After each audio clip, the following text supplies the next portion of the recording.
సూరి సూరి చెప్పండి అయ్యగారు చెప్పండి. ఏమయ్య గారు ఇంత బాగుండారు? ఏం లేదు కానీ ఏమి అయ్యగారు మీరు కూడా రిచ్ అయిన అట్లా మమ్మల్ని కూడా రిచ్ చెప్పేయండి అయ్యగారు. నాకు కూడా రా ఏమో కానీ నేను రిచ్ చేస్తాను. సరే అయ్యగారు వస్తాను. ఇదే ప్లేస్లో దొరికింది వజ్రం, నీకు కూడా దొరికితే కోటేశ్వర అయిపో. నేను పోతాను ఇంకా. ఇంత పెద్ద ప్లేస్లో ఎలాగ ఎతకదాం.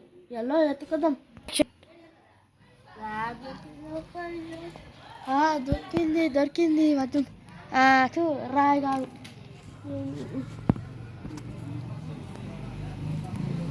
చాలా దొరకాలి. ఏంది ఇది? ఏమో మనకేం తెలుసు. అయ్యో ఏమైంది? మళ్ళీ నా ఫ్రెండ్కి వచ్చేసిందా? అమ్మాయి బాబు అమ్మాయి బాబు.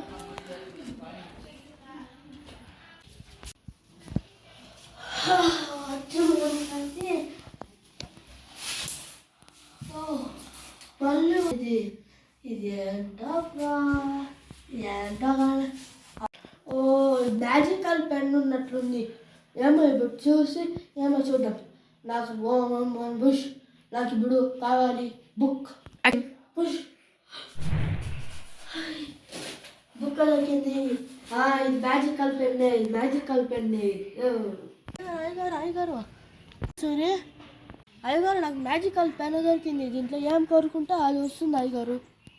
కామెడీ చేయదు సూరి. యాదో బాగుండే పెన్సిల్ కూడా మ్యాజిక్ చేస్తాం. ఒక్క పెన్సిల్ అయ్యగారు ఎలా పారేస్తాడు? మీ జోబులోకి వచ్చేసి చూడండి అయ్యగారు. యాదో మ్యాజికల్ పెన్సిలే ఉన్నట్లుంది సూరి. ఇవ్వండి అయ్యగారు ఒకసారి కోరుకొని చూద్దాము. నేను అయ్యగారు పూర్ అయిపోయి నేను రిచ్ అయిపోయాను. అయ్యగారు మీరు పూర్ అయిపోయి నేను రిచ్ అయిపోయాను. ఏంది సూరి ఇది? నువ్వు పూర్ అయిపోయాను, నువ్వు రిచ్ అయిపోయావు. మళ్ళీ మార్చు, నేను రిచ్ అయిపోవాలి, నువ్వు పూర్ అయిపోవాలి. మళ్ళీ మార్చు. అవునా? మార్చేస్తా. నేను పూర్ అయిపోవాలి, అయ్యగారు రిచ్ అయిపోవాలి. నేను పూర్ అయిపోవాలి, అయ్యగారు రిచ్ అయిపోవాలి. కానీ లేదు. అవును అయ్యగారు నేను రిచ్ అయిపోయాను, నువ్వు పూర్ అయిపోయి ఇంకా కానీ డ్రెస్ అయింది కూడా చేయలేదే. ఏమైంది పెన్సిల్కి? ఈశ్వరి ఈరోజు ఇది మ్యాజిక్ పెన్సిల్ అని ఒక వీడియో చేసినాము. దాని 2 పార్ట్ వస్తుంది. దీన్ని బాగా ఎంజాయ్ చేయండి, దాన్ని ఎంజాయ్ చేయండి. లైక్ చేయండి, షేర్ చేయండి. పక్కన ఉన్న బెల్ సింబల్ కొట్టండి. సబ్స్క్రైబ్ కోసం మర్చిపోకండి. బాయ్.